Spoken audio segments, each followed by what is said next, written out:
उसमें हमने साउंड के वेग को, ध्वनि के वेग को प्रभावित करने वाले कारक पढ़े थे। ठीक है, कोई बात नहीं दिनेश, हम भी लेट ही है, हम भी लेट ही है, कोई बात नहीं। Sunil good morning, very good morning Sunil. चलो अब स्टार्ट करें। Okay let start now. चलो आज आप हेडिंग लिखेंगे कैरेक्टर ऑफ साउंड, ध्वनि के अभिलक्षण, कि ध्वनि के क्या क्या लक्षण होते हैं, ध्वनि के क्या क्या अभिलक्षण होते हैं। तो हेडिंग लिखो ध्वनि के अभिलक्षण, कैरेक्टर ऑफ साउंड, ध्वनि के अभिलक्षण की बात आज हम करेंगे। अब ध्वनि के अभिलक्षण में क्या क्या आएगा, ध्वनि का परावर्तन कैसे होगा, ठीक है, ध्वनि का अपवर्तन कैसा होगा, ध्वनि के अनुहरण का मतलब क्या होता है, ठीक है, ये ध्वनि की तीव्रता क्या होती है, तीव्रता को किसमें मापा जाता है, या फिर ध्वनि के जो पिच का मान होता है, पिच आप समझते होंगे पिच क्या होता है, तो पिच का मान पूछ लिया जाता है। तो ऐसे सारे जो लक्षण हैं वो किसके होते हैं, ध्वनि के होते हैं, साउंड के होते हैं। ठीक है सुनील, आज मैं आपको आंसर देके जाऊंगी, आप क्लास में लास्ट तक रुके रहना। ओके चलो, ध्वनि के अभिलक्षण, कैरेक्टर ऑफ साउंड की अगर अपन बात करें तो सबसे पहले आप लिखेंगे ध्वनि की तीव्रता, इंटेंसिटी ऑफ साउंड। सबसे पहले आप हेडिंग लिख लेंगे ध्वनि की तीव्रता। अब मैं आपको ये क्यों बोलती हूं कि आप लिख लेंगे, क्योंकि मैं उम्मीद लगा के बैठी रहती हूं कि आप हैंड नोट्स बना रहे हैं। ठीक है, अरे भाई मेरे को एक बात बताओ, फिर आप बोलोगे कि मैम आप पढ़ाओ। एक बात बताओ मुझे कि मैंने जो नोट्स बना रखे हैं, कोई बात नहीं पीडीएफ में दे दूंगी, लेकिन आपको एक बात बता रही हूं, ठीक है, आपको एक बात बता रही हूं कि एक आप हैंड नोट्स बनाते हैं और एक सपोज दैट कि आपको मैं नोट्स देके आपको बांट रही हूं कि आप ये पढ़ लेना, ये पढ़ लेना। ठीक है, आपको वो बात, जितनी बात आपका लिखा हुआ नोट्स 80% समझ में आएगा ना, तो मेरे दिए हुए नोट्स आपको 40% भी समझ में नहीं आएंगे। इस चीज का आप ध्यान रख लेना। क्यों, मैं कुछ अलग तरीके से बनाती हूँ, तुम लोग सबका अलग अलग आइडिया होता है हमारा कि इस चीज को ऐसे लिखा जाए, ये इंपॉर्टेंट बात है तो इसको ऐसा लिखा जाए, इंपॉर्टेंट बात ये है तो इसको। अब मुझे क्या लगेगा, बेसिक सी चीजें हैं तो मैं तो क्या करती हूँ, उनको छोड़ ही देती हूँ, मैं तो जो इंपॉर्टेंट चीजें हैं वो लिख देती हूँ। ठीक है, हाँ उससे भी लिख लेना सुनील, ये बात ठीक है, आप उसमें से भी नोट्स बना लेना, उसमें से भी लिख लेना, कोई बात नहीं है। लेकिन अपने, हाँ वो उसमें बना लेना, बट हैंड नोट्स बनाना बहुत जरूरी है। हैंड नोट्स साथ साथ आप बनाते जाया करो। हम आज भी बनाते हैं, अगर मैं तैयारी कर रही हूं तो मैं आज भी नोट्स बनाती हूँ। मैं जब वीडियो देख रही होती हूँ या फिर मेरे पास बुक्स पड़ी है, देखो हम देखते हैं कि हमारे पास बुक्स पड़ी होती है, भाई बुक्स पड़ी तो है, जब भी चाहिए होगा बुक्स खोल के पढ़ लेंगे, लेकिन फिर भी हम उस बुक में से नोट्स क्यों बनाते हैं, क्या रीजन है इसका, मुझे ये बताओ, क्या कारण है इसका, कोई ना कोई रीजन तो है ना। क्यों, बुक में जो लिखा है वो हमें उतना अच्छे से समझ में नहीं आएगा जो हमें हैंड नोट से लिखेंगे, हैंड नोट से हम पढ़ेंगे, तो थोड़ा ध्यान रखो। इसीलिए देखो ध्वनि की तीव्रता, इंटेंसिटी ऑफ साउंड क्या होती है,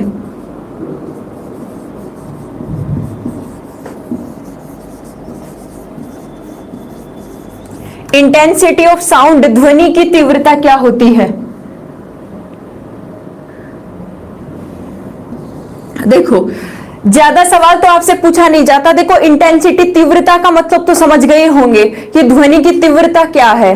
अब देखो ध्वनि की जो तीव्रता है, इस तीव्रता का मापन हम किसमें करते हैं, ये ज्यादा इंपॉर्टेंट है, ये ज्यादा इंपॉर्टेंट है। हम डेफिनेशन पढ़े, डेफिनेशन से ज्यादा इंपॉर्टेंट क्या होती है आपसे कि ध्वनि की तीव्रता को आप किसमें माप सकते हैं। जैसे भूकंप को किसमें मापा जाता है, या फिर जैसे ओजोन की मोटाई को किसमें मापा जाता है, सेम ऐसे ही आपसे क्या पूछा जाता है कि ध्वनि की जो तीव्रता है, इंटेंसिटी ऑफ साउंड है, इसको हम किससे मेजरमेंट कर सकते हैं, किससे माप सकते हैं, मापन किससे किया जाता है। तो आप याद रखेंगे इसको मापा जाता है हमेशा डेसिबल में। किसमें मापा जाएगा, डेसिबल में। सबसे पहला सवाल आपसे यही पूछा जाता है कि ध्वनि की तीव्रता को किसमें मापा जाता है, डेसिबल में मापा जाता है।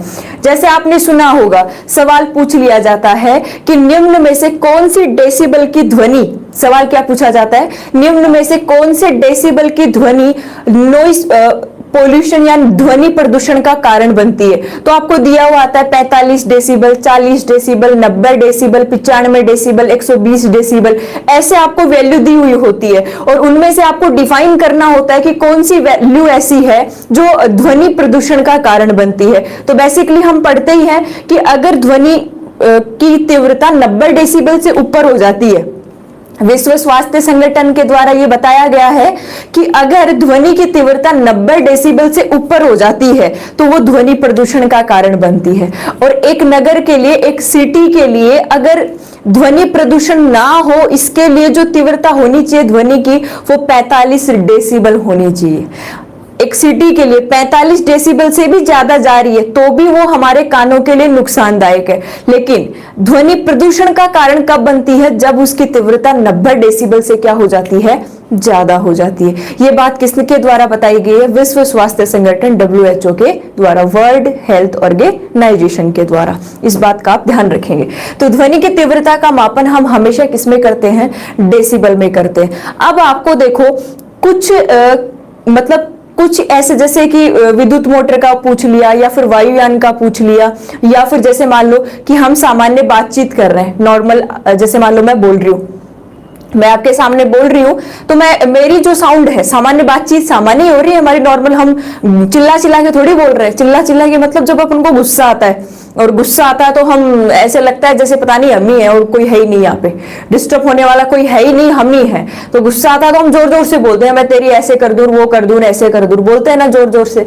तो उस टाइम पे आपकी ध्वनि की जो तीव्रता है वो अलग है।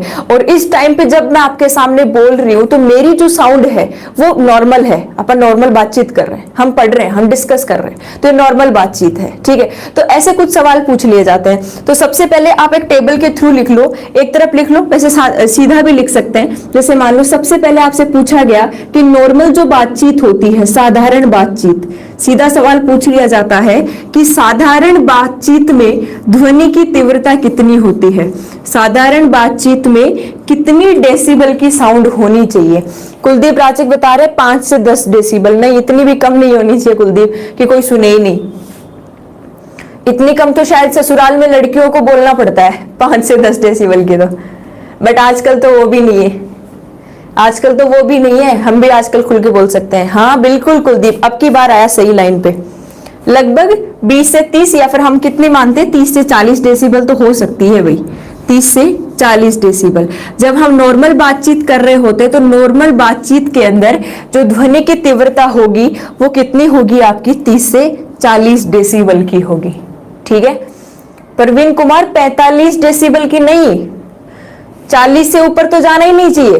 30 से अधिकतम कितने डेसिबल की हो सकती है? 40 डेसिबल की। अब हो सकता है किसी की आवाज बहुत तीखी है, तीखी का मतलब आवाज तीखी होने का मतलब समझते हो ना, जैसे लड़कियों की आवाज तीखी होती है और उसमें भी कुछ लड़कियां ऐसी होती है जिनकी वो बहुत ज्यादा तीखी आवाज होती है, जैसे ऐसे लगता है बोलते ही कानों के अंदर जैसे पता नहीं इरिटेशन से होती है, चाहे सही बोल रही हो लेकिन एक इरिटेशन होती है, उसमें उसकी भी गलती नहीं है, उसकी साउंड ही ऐसी है, ठीक है। तो 30 से 40 डेसिबल तो होनी चाहिए। हाँ, पिच ज्यादा होती है, हाँ चिल्लाने वाली, ठीक है। नेक्स्ट आप लिखेंगे जब हम जोर से बातचीत करते हैं, दूसरे आप लिख लेंगे जोर से बातचीत करते हैं, जोर से बातचीत यानी कि गुस्सा आ गया, ऐसे मान लो गुस्सा आ गया, या फिर भाई बहन की लड़ाई सबसे मोस्ट यहाँ पे आ सकती है। धीरे धीरे शुरू होती है और लास्ट में रो धो के बैठ जाते हैं, चिल्ला चिल्लू के रो धो के बैठ जाते हैं। घर वाले परेशान, मम्मी पापा आपस में लड़ते हैं, मम्मी पापा आपस में लड़ते हैं कि बच्चे लड़ रहे हैं, तुमने ये नहीं कहा, मम्मी बोलेगी पापा को तुमने रोका नहीं, पापा बोलेंगे मम्मी को कि मुझे क्या पता, ये ऐसे रोने लगेंगे, ऐसे लड़ाई करने लगेंगे। और 10 मिनट बाद में भाई बहन तो फिर से साथ, और मम्मी पापा को करा दिया डिस्टर्ब। ऐसा ही होता है ना। तो जब जोर से बातचीत कर रहे हैं, जब लड़ाई वगैरह हो रही है, लड़ाई झगड़ा हो रहा है, गुस्सा आ रहा है, हम गुस्सा निकाल रहे हैं किसी पे, तो उस टाइम पे हमारी ध्वनि की तीव्रता क्या हो जाती है? बढ़ जाती है। तो पता होना चाहिए जब आप किसी से लड़ाई करो ना तो बोला करो कि अभी मैं मेरी ध्वनि की इंटेंसिटी को इतना बढ़ा दूंगा कि ये प्रदूषण का कारण बन जाएगी। लड़ो तो अगले को थोड़ा सा एक बार ये बता दिया करो कि मेरी साउंड की जो इंटेंसिटी है वो इतनी भी हो सकती है। तो जोर से बातचीत करते हैं तो वो लगभग कितनी जा सकती है? 50 से 60 डेसिबल तक जा सकती है। लगभग कितनी जा सकती है, 50 से 60 डेसिबल तक जा सकती है। ठीक है, इतनी बात आप याद रखेंगे। नेक्स्ट लिखो कि जो विद्युत मोटर चलती है, देखो आपको पता है विद्युत मोटर क्या करती है। देखो विद्युत मोटर का भी बहुत बार पूछ लिया गया है। आपको पता है कि जो ध्वनि का प्रदूषण हो रहा है, ध्वनि प्रदूषण क्यों हो रहा है सबसे ज्यादा, अपने गांव के इलाके होते हैं ना। देखो शहरों में शादियां होती है ना, तो उनके सारे फंक्शन फिक्स होते हैं। आज मेहंदी होगी, आज हल्दी होगी, आज महिला संगीत होगा, कल बारात होगी, और 2 घंटे उनके वो या तो वो बैंड बाजे बजवाते हैं, या फिर मोस्टली अगर डीजे भी ला रहा है तो 2-3 घंटे में वो अपना सेटिस्फिकेशन लेके बैठ जाते हैं। और गांव वाले, शादी है 10 दिन पहले गांव में पता चल जाता है, 10 दिन तो क्या 20 दिन पहले पता चल जाता है शादी है, गांव वाले डीजे लेके आ जाते हैं घर पे, खुद को लाने की जरूरत ही नहीं पड़ती, गांव वाले घर पे डीजे लाके खड़ा कर देते हैं। और फिर लो भाई चलता है शाम को 6 बजे से सुबह 6 बजे खत्म होता है, लेकिन फिर भी कूदते रहते हैं, चाहे ना डांस करना आए, नाचना आए, चाहे ना आए, होता है ना ऐसा। तो ये लाउड स्पीकर्स हो गए, ये डीजे वगैरह जो बजाते हैं, ये ध्वनि प्रदूषण का कारण बनते हैं, क्योंकि आपको पता ही है, आपको पता ही है ना ऐसा होता है। क्यों? क्योंकि अगर हमने क्या कहा कि 45 डेसिबल तक बिल्कुल सेफ है, लेकिन डीजे की आवाज तो आपको पता है 100 डेसिबल से ऊपर जाती है, और 100 डेसिबल से ऊपर जा रही है, और लगातार अगर वो 10-15 दिन, एक घर की बात है वो तो, ठीक है, एक ही घर की बात है।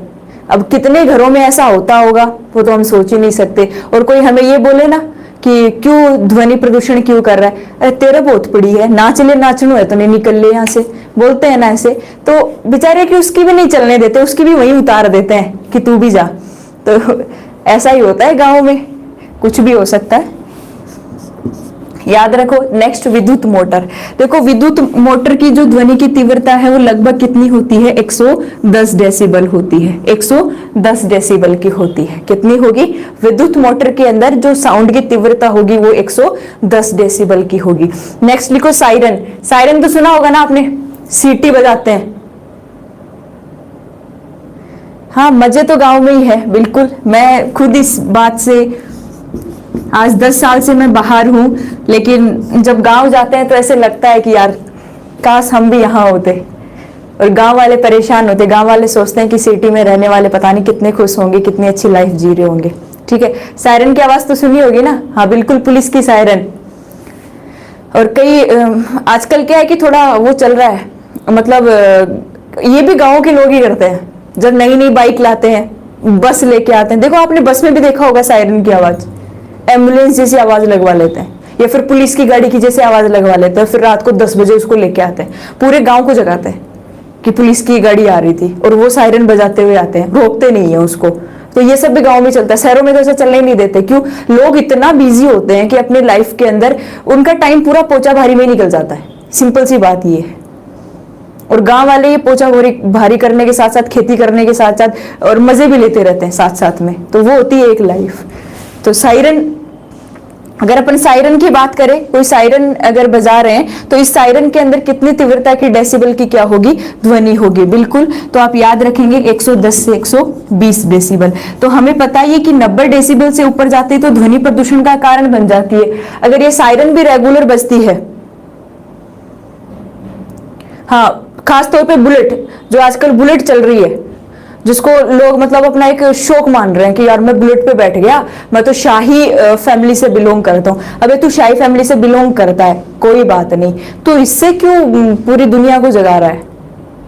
मतलब पता नहीं क्या मेंटेलिटी होती है। सायरन का कितना हो गया, 110 से 120 डेसिबल हो गया। फिर आपसे पूछ सकता है मोस्ट इंपोर्टेंट जेट विमान का, जैसे मैं इसको बिठा देती हूँ यहाँ से, जेट विमान होते हैं। किसकी बात कर रहे हैं? जेट विमान। जेट विमान का मतलब तो आप समझ गए होंगे। देखो सबसे ज्यादा ध्वनि प्रदूषण होता है जेट विमान के कारण।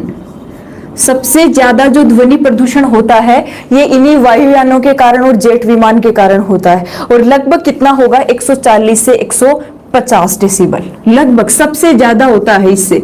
तो आप लिख लेंगे 140 से 150 डेसिबल। एक बार सीधा सवाल पूछा भी गया है, एक बार आपको 4 ऑप्शन दिए हुए मिले थे और सीधा सवाल भी पूछा गया है कि निम्न में से कौन सर्वाधिक ध्वनि प्रदूषण का कारण बनता है। तो याद रख लेना, ये जो जेट विमान होते हैं जो लगभग 140 से 150 डेसिबल की क्या उत्पन्न करते हैं, ध्वनि उत्पन्न करते हैं, तो इनके कारण सर्वाधिक क्या होता है, आप क्या कहेंगे, ध्वनि का प्रदूषण होता है, साउंड पोल्यूशन होता है। ठीक है, अब देखो नेक्स्ट आपसे जो कारखाने हो सकते हैं, कारखानों की जो मशीनें हैं, कारखानों की मशीनें भी बहुत, भैया आपने देखा होगा कि अगर आप ऐसी जगह रहते हो जैसे सूरत वगैरह जहां पे ये मशीनें चलती है, अगर ऐसी जगह आप कभी गए भी हो तो इरिटेशन होती है, ऐसे होता है लाइफ ही खत्म हो गई, एक दिन भी एक साल के बराबर लगता है कि यहाँ से कब कैसे और कब निकलेंगे। आपको पता है कि हमारे घर के सामने जब कंस्ट्रक्शन का काम चलता है, कंस्ट्रक्शन का मतलब जैसे मान लो घर बना रहे हैं और वो घर बना रहे, तब जब टाइलें घिसने वाली मशीन चलाते तो भी इतनी गंदी इरिटेशन होती है कि जितनी हो सके गंदा उतना बोले इसको कि भाई तू चला क्यों रहा है, होता है ना ऐसा। तो इस तरीके से आप मतलब इरिटेट होते हैं। हम इरिटेट क्यों हो रहे हैं, क्योंकि वो वॉइस हमारे कानों के लिए सही नहीं है, वो हमारे कानों को इतना इरिटेट करती है कि आप सोच के देखो कि हम इस बात से इरिटेट हो सकते हैं, कोई जोर से बोलता है तो भी इतना बुरा गुस्सा आता है कि बस गला दबा दे और कुछ नहीं है, होता है ना ऐसा। लेकिन होता क्या है कि हम यहाँ कुछ नहीं कर सकते। अब आप सोच के देखोगी अगर जेट विमान उड़ रहा है और वहां पे रहने वाले जो आसपास रहने वाले लोगों की क्या हालत होती होगी जो 140 से 150 डेसिबल की ध्वनि को क्या करते हैं, झेलते हैं बेचारे। हाँ, रॉकेट मिसाइल्स 160 से ऊपर होती है। कारखानों की जो मशीनें हैं, कारखानों की मशीनों के द्वारा लगभग 120 डेसिबल की जो साउंड है वो क्या की जाती है, प्रोड्यूस की जाती है, उत्पन्न की जाती है। तो इस तरीके से आपको ध्वनि की तीव्रता से सवाल पूछे जाएंगे। अब एक बार रिवाइज करो, आपको ऐसे ही बस अपने मतलब अपने डेली लाइफ से अगर अपन एग्जाम्पल लेते हैं ना तो बातें हमें ज्यादा समझ में आती है। कैसे आती है, देखो सबसे पहले हमने क्या पढ़ा, इंटेंसिटी ऑफ साउंड क्या है, ध्वनि की तीव्रता क्या है। अब हमें इतना नहीं पढ़ना कि मंद तीव्रता होती है, एक प्रबल तीव्रता होती है। हमें ही पता है कि अगर तीव्रता का मान कम है तो वो मंदी है, स्लो है, और अगर तीव्रता का मान ज्यादा है तो वो हाई है, प्रबल है, ये तो हमें ही पता है। लेकिन जो सवाल पूछे जाते हैं वो सीधे पूछे जाएंगे कि ध्वनि की तीव्रता का मापन किसमें किया जाता है, आप क्या कहेंगे, डेसिबल में किया जाता है। नेक्स्ट आपसे पूछ लिया जाता है कि WHO के द्वारा कितने डेसिबल की ध्वनि से ऊपर को ध्वनि प्रदूषण का कारण माना है, तो आप क्या कहेंगे, कि 90 डेसिबल से ऊपर की जो साउंड है उसको क्या माना जाता है, ध्वनि प्रदूषण का कारण माना जाता है। और एक सिटी के लिए जो एक बिल्कुल सही जो साउंड होती है, तीव्रता होती है, वो होगी 45 डेसिबल की। अब हम जब साधारण बातचीत कर रहे हैं, जब मैं आपसे बात कर रही हूँ या फिर आप घर पे किसी से बात कर रहे हैं, साधारण बातचीत चल रही है, तो वहां पे कितने डेसिबल की साउंड होती है, 30 से 40 डेसिबल की साउंड होती है। एक बात आप नोटिस करना, आप घर पे किसी से बात करते हैं ना तो धीरे बोल के देखना, मतलब बिल्कुल धीरे धीरे धीरे, मतलब इतना भी धीरे मत बोलना कि अगले को ये कान आगे करना पड़े कि क्या बोला तूने, दोबारा बोल। और कई बार ये भी होता है कि जब हमें सुनता नहीं ना तो भी हमें इरिटेशन होती है, हम बोलते हैं अरे तू जोर से नहीं बोल सकता क्या भाई, जोर से बोल, मुझे नहीं सुन रहा है। या फिर आप क्या करते हो, इग्नोर करते हो कि छोड़ रहे यार, सुन तो रहा नहीं है। तो आप क्या करते हो, इतनी साउंड यूज में करो कि आप आसानी से बोल सको। ठीक है, अब जब आप धीरे बोलते हो ना, बिल्कुल धीरे धीरे, तो आपको क्या होती है, एक अच्छा फील होता है, सामने वाले को भी एक बहुत अच्छा फील होता है। इस बात को आप नोटिस करना। आपने देखा होगा कि जो बड़े बड़े सक्सेस लोग हैं, जो वेल डेवलप्ड होते हैं, वो लोग हमेशा कभी भी किसी पर्सन से बात करते हैं ना तो बिल्कुल अपने लहजे से और आराम आराम से बात करते हैं। क्यों करते हैं, क्योंकि ये साउंड है, ये हमारे कानों को अच्छी भी लगती है तो बुरी भी लगती है। तो क्यों हम भाई, हम बोल ही रहे हैं तो हम बुरा इतना क्यों बोले कि अगले को बुरा लगे या फिर इरिटेट हो। तो इतना सही बोलना चाहिए कि कानों को कम से कम इतना अच्छा लगे कि हाँ यार, चाहे कुछ गलत ही बोल दो लेकिन ये लगे कि हाँ यार बोला कितना अच्छे से है बंदे ने। तो ये थोड़ा सा अपनी जो बिहेव होता है ना, अपनी लाइफ स्टाइल होता है, उनमें इन चीजों को, छोटी छोटी चीजों को ऐड करना चाहिए ताकि आप एक अच्छे लेवल पे जाओ। अब देखो, जब आप साधारण बातचीत करते हो तो लगभग अच्छा सो कुमार, ये बात ठीक है। चलो, साधारण बातचीत में मुझे तो कुछ याद ही नहीं है। 30 से 40 डेसिबल की साउंड उत्पन्न होती थी। जब जोर से बातचीत करते थे तो लगभग 50 से 60 डेसिबल, क्योंकि स्कूल टाइम में तो हम कुछ समझते ही नहीं है। स्कूल टाइम में तो हम कुछ समझते ही नहीं है, कुछ याद ही नहीं होता। अब मुझे बस हाँ इतना जरूर पता है कि मैं परेशान बहुत करती थी, टीचर्स को भी परेशान करती थी तो स्टूडेंट्स को भी परेशान करती थी। ये मुझे पता है। और वो टीचर्स आज भी मेरे कांटेक्ट में है, जो हमें फिजिक्स पढ़ाते थे, बायो पढ़ाते थे, केमिस्ट्री पढ़ाते थे, आज भी मेरे कांटेक्ट में है, आज भी प्रेजेंट टाइम तक। जोर से बातचीत, विद्युत मोटर है 110 डेसिबल की साउंड उत्पन्न कर रही है, सायरन है तो 110 से 120 डेसिबल की साउंड उत्पन्न कर रही है। मच्छर की कितनी होती है? मच्छर की हम तीव्रता नहीं निकालते, मच्छर का हम पिच निकालते हैं, पिच। दिनेश, हम मच्छर का पिच निकालते हैं। तो अभी आगे बात करेंगे तारत्व, मच्छर का तारत्व अधिक होता है, ठीक है। याद रख लेना, जेट विमान है तो इसकी कितनी होती है? 140 से 150 डेसिबल। अब मिटा दो इसको।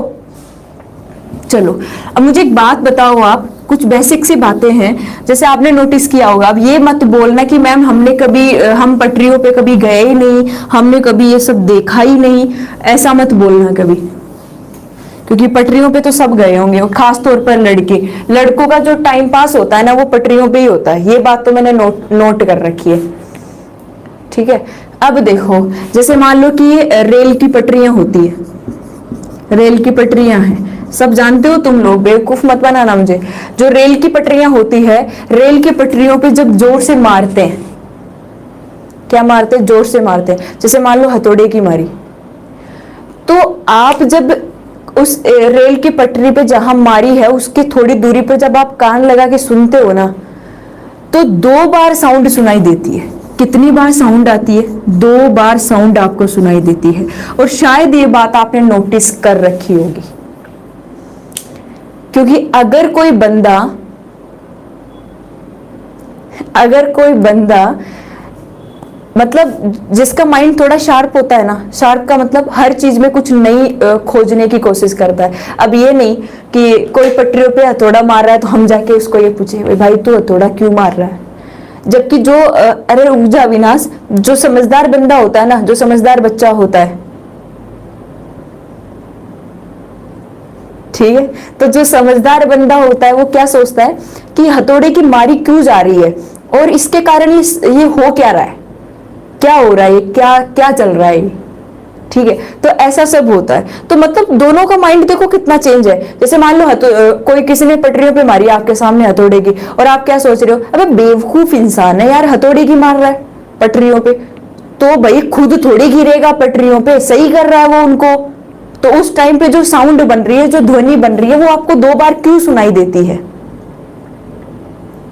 ठीक है, कारण क्या होता था इसका? हाँ, हम तो स्कूल में ये भी करते थे, घंटा 1 बार और देते और 2 बार आवाज आती थी, बिल्कुल होता था ऐसा, बिल्कुल। ये बात बिल्कुल सही है कुलदीप राजक, इसका मतलब आपका माइंड बहुत तेज है। आप सबने नोटिस किया होगा कि आजकल तो देखो सारा इलेक्ट्रिक हो गया है, अंदर से बस बटन दबाते हैं, आराम से घंटी बजती है। पहले यूं घंटा मारते थे, ठीक है। तो आपने नोटिस किया होगा कि एक मारते थे, वहां 2 लगते थे, तो सोचते थे भाई मैथ्स वाले मास्टर का पीरियड निकल गया, सोचते थे मैथ्स वाले मास्टर का पीरियड निकल गया, अब हिंदी वाली मैडम आएगी, आराम से मजे लेंगे। होता था ना ऐसा? बिल्कुल सही एग्जाम्पल है कुलदीप, आपका बिल्कुल सही एग्जाम्पल है। ऐसा होता क्यों था? देखो, ये पटरियां है ना, सवाल पूछा जाता है कई बार ऐसा कि पटरियों पे जब हथौड़े की मारी जाती है तो 2 बार साउंड हमें क्यों सुनाई देती है? अदरवाइज कोई भी लोहे की वस्तु हो सकती है, उसको जब मारा जाता है तो 2 बार साउंड क्यों सुनाई देती है? कारण है, देखो ये कैसा था, सॉलिड था, और ये सॉलिड मीडियम बना रहा है, ठीक है। और सॉलिड मीडियम के बाद जो ये यहां से जो साउंड बनेगी, ये साउंड किस में जाएगी? हवा में जाएगी। किस में जाएगी? हवा में जाएगी। आपको पता है कि किस माध्यम में ध्वनि का वेग ज्यादा होता है? सॉलिड में, पता है ना भाई? सबसे ज्यादा ध्वनि का वेग सॉलिड में, फिर किस में होता है? लिक्विड में, फिर किस में होता है? गैस में, और फिर लास्ट में कौन आता है? आपका वैक्यूम आता है, निर्वात आता है। ये बात हमने नोटिस कर रखी है, ठीक है। फालतू क्वेश्चन नहीं है अंकित पटेल, ये सवाल सही है। फालतू क्वेश्चन देखो, आप हमेशा केवल किताबी ज्ञान पे ही मत रुके रहो, किताबों से बाहर भी निकलने की कोशिश करो। बहुत सी चीजें हैं, अगर आप सीख गए ना तो किताब आपके सामने कुछ नहीं है, किताब आपके सामने कुछ भी नहीं है। थोड़ा दुनिया से और किताबों से बाहर निकल के दुनिया को समझो तो सही। अब आपने ये बात कभी नोटिस नहीं करी होगी, अब ये बात मैं कुलदीप के लिए बिल्कुल सही बोल सकती हूँ कि उसने नोटिस करी है, तभी वो ये बात बता सकता है। क्योंकि आप बुक में ढूंढ लो, आपको बुक में लिखा हुआ कहीं नहीं मिलेगा कि स्कूल में जो घंटा बजाते थे वहां से साउंड 1 बार बजाने पर 2 बार सुनाई देती थी, कभी नहीं मिलेगा। किसी भी बुक में आप ढूंढ डालो, नहीं मिलेगा। ये हमारा आउटर जो नॉलेज होता है वो होता है हम बाहर की चीजों से क्या सीखते हैं, और सीखना बहुत जरूरी है, सीखना चाहिए, मैं तो ये मानती हूँ सीखना चाहिए। तो हुआ क्या, सॉलिड मीडियम में गैस का जो ध्वनि है उसका वेग क्या है, ज्यादा है, तो यहाँ पे जोर से साउंड आएगी। ध्यान से सुनो, सॉलिड मीडियम से जोर से साउंड आएगी, ठीक है। और इसके बाद क्या हुआ कि उसके बाद क्या आ गया, वायु आ गई, कि वायु का माध्यम हो गया, और वायु के अंदर उसकी साउंड।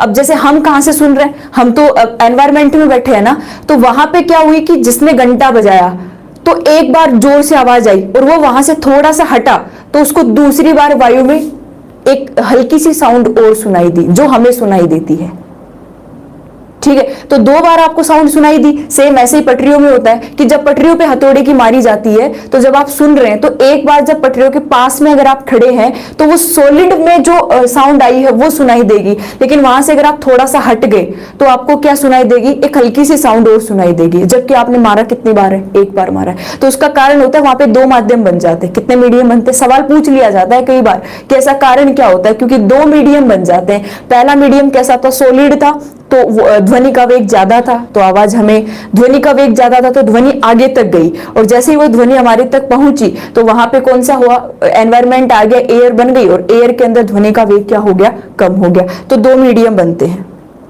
मैम सुनो, वैक्यूम में गमन करती है साउंड, वैक्यूम में गमन करती है।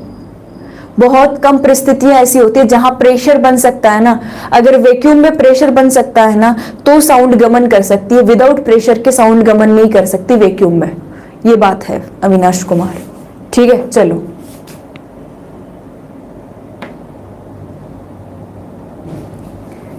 तो ये ध्वनि की तीव्रता से रिलेटेड आपको ये सवाल पूछे जा सकते हैं, आप याद रखना। अब आप हेडिंग लिखो ध्वनि में पिच या तीव्रता, ध्वनि की पिच या फिर ध्वनि का तारत्व, सॉरी आप लिखेंगे ध्वनि की पिच या तारत्व। अविनाश लिखवा दूंगी, ऐसा ही मात्रक मैं लिखा दूंगी। अविनाश रुक जाओ, मुझे याद है, मैं लिखा दूंगी। ध्वनि की पिच, तारत्व, ध्वनि की पिच या फिर ध्वनि का तारत्व, ठीक है। या फिर पहले लिखोगे, चलो लिख ही लो तुम, ऐसा ही मात्रक माइक्रोवोट प्रति मीटर स्क्वायर। ये बार बार पूछ रहा है कि ध्वनि की तीव्रता का ऐसा ही मात्रक, लिख ही लो तीव्रता का ऐसा ही मात्रक, माइक्रोवोट प्रति मीटर स्क्वायर, लिख लो। अब तो ठीक है, लिख लो अविनाश, लिख लो माइक्रोवोट प्रति मीटर स्क्वायर, तीव्रता का ऐसा ही मात्रक।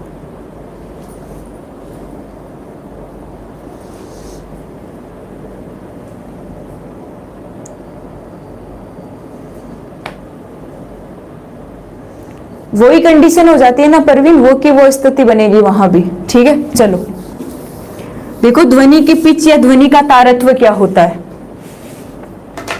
ध्वनि की पिच या ध्वनि का तारत्व क्या होता है। देखो तारत्व का मतलब तो समझ गए होंगे ना, तारत्व के आधार पर साउंड मोटी है या तीखी है।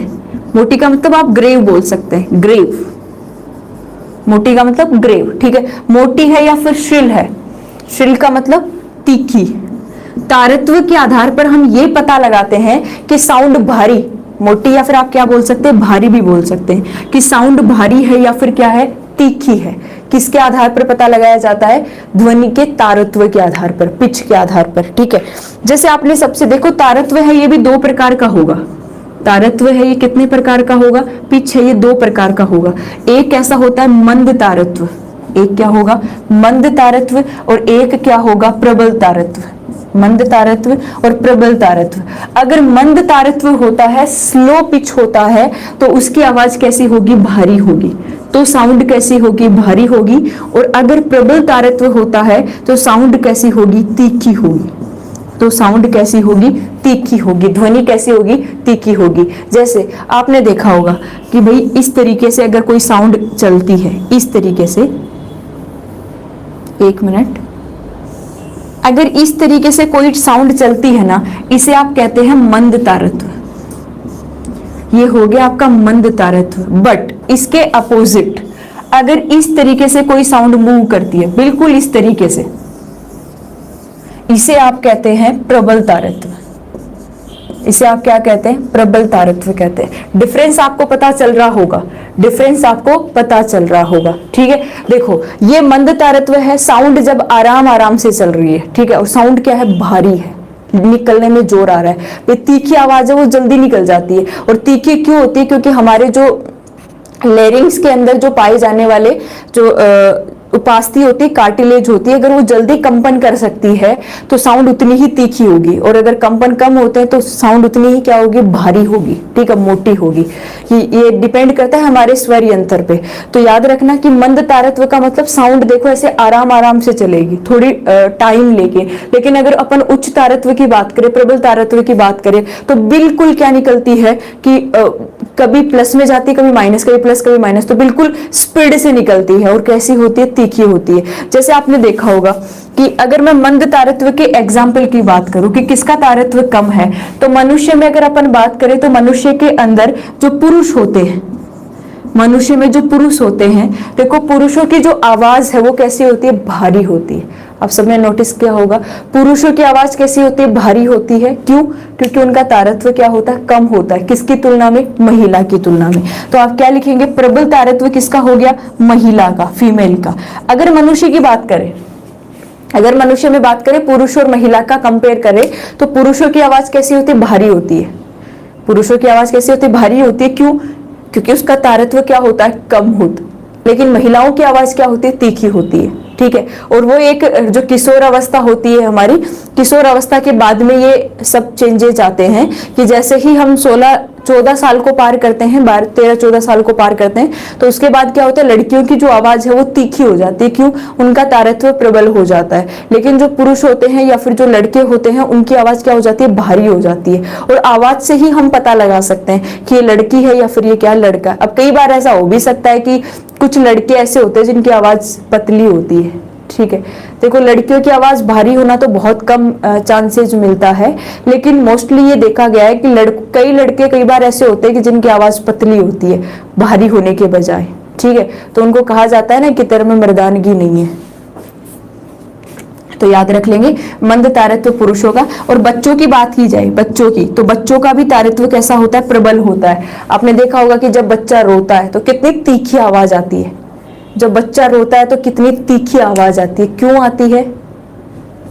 क्योंकि तारत्व क्या होता है? बच्चों का भी कम होता है, सॉरी प्रबल होता है। इस वजह से आवाज कैसी होती है? तीखी होती है।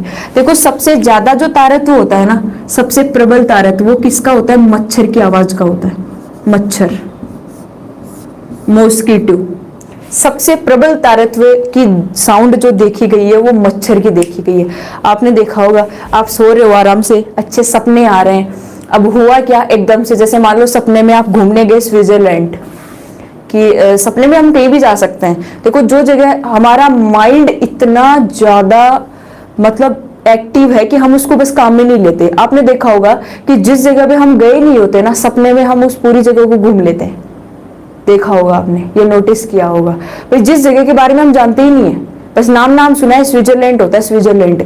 अब दिन में कोई स्विट्जरलैंड के बारे में चर्चा हुई कि वहां पे ऐसे नदियां थी, ऐसे झीलें थे, ऐसे पार्क थे, ये सारे दिन में किसी ने बात करी हमारे से, फेंक दी सारी जो थी वो, और रात को हमें सपनों में वही पार्क दिखते हैं, वो झीलें दिखती है, वो नदियां दिखती है, वहां हम घूम रहे होते हैं, नहा रहे होते हैं, रेस कर रहे होते हैं। मतलब हमारा माइंड देखो कहां से कहां तक का सोच सकता है। बिल्कुल, सपने में आप अधिकारी भी बन सकते हो, सपने में आप आईएएस भी बन सकते हो, सपने में आप कुछ भी बन सकते हो। अच्छा, चंद्रमा पे जाके कोई वहां जा सकते हैं? हाँ बिल्कुल बलवीर सिंह, आपने सही पकड़ा कि मैम फिर तो आप रात को भी क्लास में, सही है, बिल्कुल सही बात है। कई बार जैसे होता है कि पास में कोई सो रहा होता है, भाई बहन वगैरह, तो रात को भी क्लास के अंदर, जैसे मैं आपको कई बार बोलती हूँ ना कि तुम्हारा दिमाग खराब है क्या यार, ये कोई बात थोड़ी होती है, तो मैं रात को भी जैसे ये बात बोल देती हूँ क्योंकि मुझे लग रहा होता है मैं पढ़ा रही होती हूँ, यही चल रहा होता है दिमाग में। अभी तो कम हो गया क्योंकि क्लासेज कम होती है, लेकिन ऑफलाइन में जब 10-10 क्लासें होती थी, सुबह 7 से शाम को 7 बजे तक 10-10 क्लासें जब ऑफलाइन में होती थी, तो रात का भी जो 4-5 घंटे मिलते थे वो भी उन क्लासों में निकल जाते थे। ठीक है, तो हम जो काम ज्यादा करते हैं ना, वो काम हमारे दिमाग में ज्यादा सेट रहता है, तो हमारा माइंड बहुत अच्छा काम कर सकता है। कंप्यूटर क्या सुपर कंप्यूटर कुछ नहीं लगता यार, सुपर से ऊपर है हमारा माइंड। तो याद रखेंगे कि सबसे प्रबल तारत्व किसका होता है, मच्छर का होता है। आपने देखा होगा कि जब मच्छर हमारे कान के पास में आके ऐसे मतलब थोड़ी सी भी बोलेगा ना, तो वो इतना ऐसे ऐसे लगता है कि हम उसको पकड़ नहीं सकते, वरना जान से मार दे, लगता है ऐसा। जैसे आपने एक कहावत सुनी होगी कि मन तो ऐसे करता है कि मच्छर को मार दे, लेकिन फिर याद आता है कि मच्छर की रगों में भी मेरा ही खून बह रहा है। लगता है ना, क्योंकि मच्छर ने आपको ही काटा है।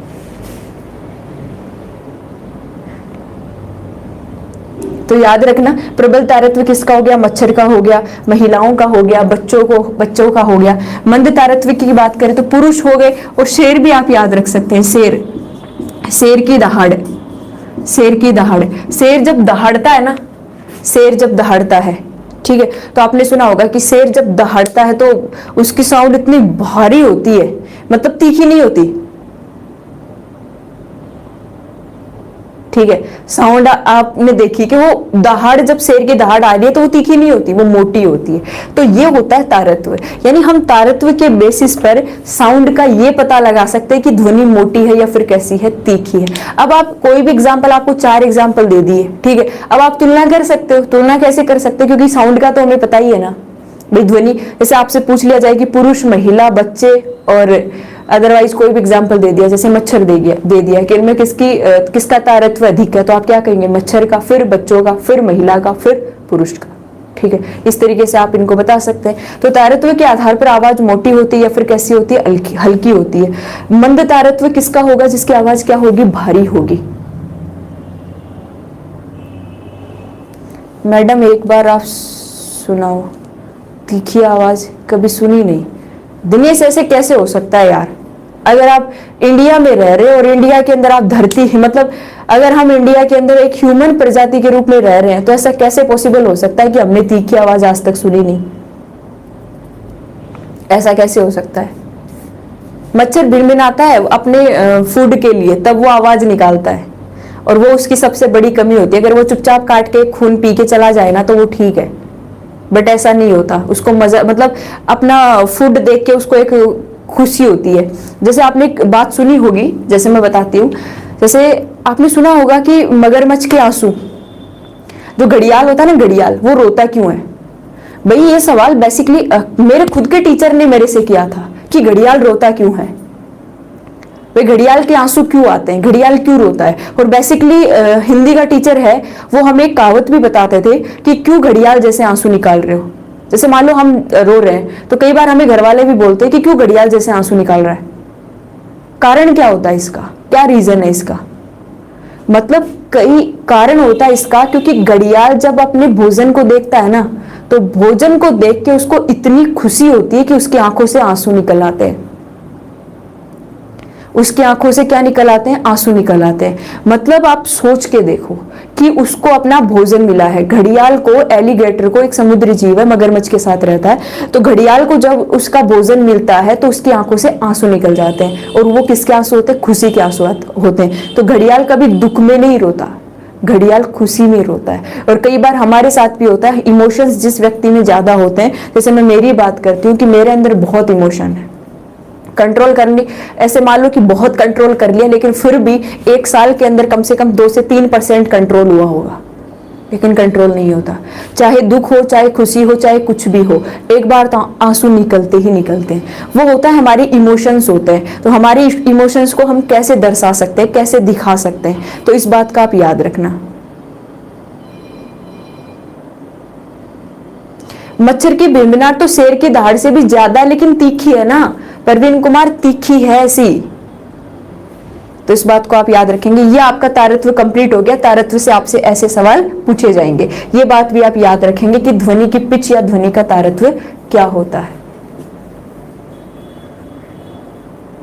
मोर के आंसू किस बात का संकेत करते हैं मैम? वो देखो, बोला जाता है कि जब मोर रोता है या फिर कुत्ते वगैरह रोते हैं तो कुछ ऐसा गलत होने वाला है, मतलब दुख की भावना होती है। वो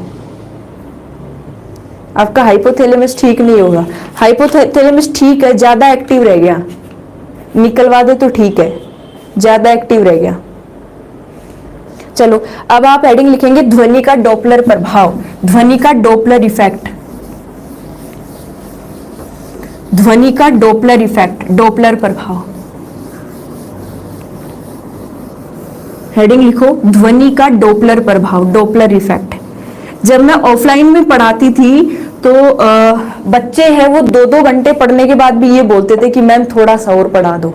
क्यों? क्योंकि पढ़ने के साथ साथ जब बातें चलती रहती है, जब डिस्कशन होता है ना, तो हम बोर नहीं होते। और मेरे को खुद को भी नहीं लगता था कि मैंने एक बैच को 2 घंटे भी पढ़ा दिया है क्या, और जिसमें 150, 200 बच्चे बैठे होते थे, मुझे नाम तक पता नहीं होता था, मुझे शक्ल भी याद नहीं रहती थी। जब मुझे मिलते थे तो बोलते थे गुड मॉर्निंग मैम, तो मैं बोलती थी आप कौन? मैं उस बैच का स्टूडेंट हूँ। ऐसा होता है। तो हमारा अट्रैक्शन इतना होना चाहिए एक दूसरे की तरफ कि हम बिल्कुल ऐसे लगे कि हाँ बस हमें पढ़ते रहना है, मतलब डाइवर्ट नहीं होने देना। वो ही एक टीचर की खास बात होनी चाहिए। चलो एडिंग लिखो आप, डॉपलर इफेक्ट। जब आप भूलते हो, जब आप पढ़ते हो तो सबको भूल जाया करो कि कोई और भी है क्या। जैसे मैं पढ़ाती हूँ ना तो मैं सब कुछ भूल जाती हूँ कि मेरे साथ क्या हो रहा है, क्या नहीं हो रहा, क्या प्रॉब्लम है, किसका फोन आया था, किसका गया था, क्या दिक्कत है, नहीं। ठीक है, तो डॉपलर इफेक्ट क्या होता है? डॉपलर प्रभाव। देखो आपने सुना भी होगा कि डॉपलर इफेक्ट क्या होता है। देखो इसके अंदर अपन 2 चीजें पढ़ते हैं, एक होता है स्रोत और एक होता है श्रोता। एक तो सोर्स हो गया स्रोत, और एक क्या हो गया? श्रोता। ठीक है, स्रोत कौन सा हो गया? ध्वनि स्रोत।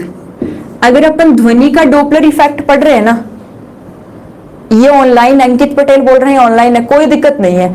अगर हम जहां बैठे हैं और उसको जैसा बनाना चाहिए ना वैसा बना सकते हैं। जैसे बेसिकली जैसे मैं देखती भी हूँ, पढ़ती भी हूँ मैं अदर टीचर से, तो बस यूं यूं यूं लगे रहना। अरे बच्चों को कम से कम इतना पता तो होना चाहिए हम पढ़ रहे हैं या फिर हम पढ़ा रहे हैं। बिल्कुल दीपक, बिल्कुल ठीक है। एक तरफ क्या है? ध्वनि स्रोत है, और दूसरी तरफ क्या है? मुझे लगता है अंकित पटेल आपको कुछ ज्यादा ही दिक्कत है, कुछ ज्यादा ही प्रॉब्लम हो रही है। कभी ऑफलाइन में आना आप, कभी ऑफलाइन में आना, आपको पता लगेगा क्लासें कैसे चलती है, और मेरी क्लास में बैठना। ध्वनि स्रोत और क्या हो गया? श्रोता हो गया। अब ध्यान से सुनो, ध्वनि स्रोत का मतलब जहां से साउंड बनेगी। ध्वनि स्रोत का मतलब जहां से साउंड बनेगी। और श्रोता कौन से होते हैं? सुनने वाले। सुनने वाले। श्रोता कौन से होते हैं? सुनने वाले होते हैं। श्रोता कौन से होते हैं? सुनने वाले होते हैं। अब देखो श्रोता पे भी एक कहावत है, वो मैं अभी बताऊंगी आपको, पहले सुनो।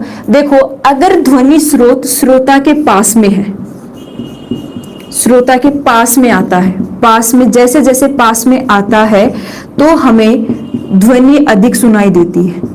तो हमें ध्वनि की तीव्रता, ऐसे लिख सकते हैं, ध्वनि की तीव्रता बढ़ती हुई सुनाई देती है,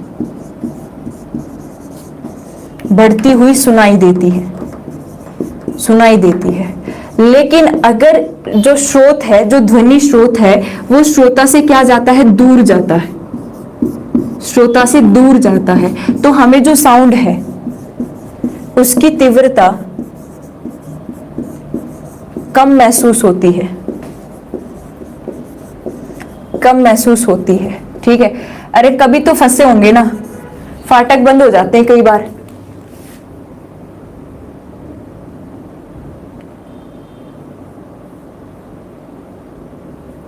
मैम खुद 12th है कि क्लास लेके बैठा हूं, मतलब क्या है? अंकित पटेल आप क्या बोल रहे हैं? मुझे कुछ समझ में नहीं आ रहा। देखो होता क्या है इसमें,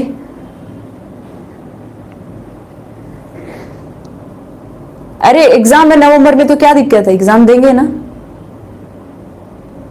क्या दिक्कत है? पढ़ रहे हैं, पढ़ी तो रहे हैं, टाइम पास थोड़ी कर रहे हैं भाई, ये टाइम पास थोड़ी है। डॉपलर इफेक्ट मैं पढ़ाई तो रही हूँ, बस एग्जाम्पल हम ऐसे ले लेते हैं कि हमारे माइंड में बिल्कुल सेट हो जाए।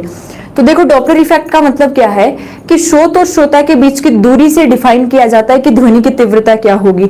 जैसे आप कभी ना कभी तो आप ऐसे जगह पे फंसे होंगे कि जैसे अपने ये फाटक वगैरह बंद हो जाते हैं और ट्रेन आती है।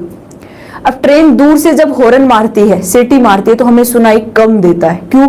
क्योंकि जो स्रोत है जहां से साउंड उत्पन्न होती है, ये हमारे से क्या है? दूर है।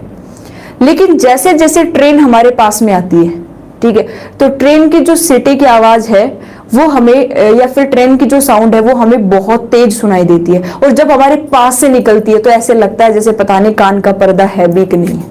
होता है ना ऐसा, बहुत गंदी इरिटेशन होती है। यानी ये डिपेंड करता है स्रोत और श्रोता की डिस्टेंस पे। तो सवाल आपसे क्या पूछा जाएगा कि पास आती हुई ट्रेन की हॉर्न की आवाज, पास आती हुई ट्रेन की या रेलगाड़ी भी आ सकता है, ट्रेन की हॉर्न की आवाज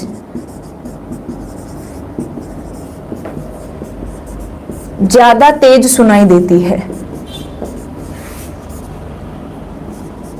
ज्यादा तेज सुनाई देती है। इसका कारण क्या है? पास आती हुई ट्रेन की हॉर्न की आवाज हमें ज्यादा तेज सुनाई देती है, यहां ध्वनि का कौन सा गुण है या फिर ध्वनि की कौन सी क्रिया है? तो आप कहेंगे ध्वनि का डॉपलर इफेक्ट है। क्या होगा? अदरवाइज कोई भी एग्जाम्पल आपसे पूछा जा सकता है, लेकिन ये तो एक ऐसा एग्जाम्पल है जो बार बार हमें बुक्स में भी मिलता है, पेपर्स में भी मिलता है। तो आप क्या कहेंगे कि डॉपलर इफेक्ट का मतलब केवल इतना ही है। डॉपलर इफेक्ट क्या होता है कि स्रोत और श्रोता की दूरी के आधार पर हम ध्वनि की तीव्रता को क्या कर सकते हैं? डिफाइन कर सकते हैं। अगर हमारा स्रोत हमारे पास में आ रहा है, श्रोता के पास में आ रहा है, तो हमें साउंड की तीव्रता बढ़ती हुई दिखाई देती है, लेकिन अगर वो दूर दूर है तो साउंड की तीव्रता हमें कम होती हुई दिखाई देती है। ठीक है, इतनी बात आपको याद रखना है। तो डॉपलर इफेक्ट का एक सीधा सा एग्जांपल आपको याद रखना है, पास आती हुई ट्रेन की हॉर्न की आवाज ज्यादा तेज सुनाई देती है। ठीक है।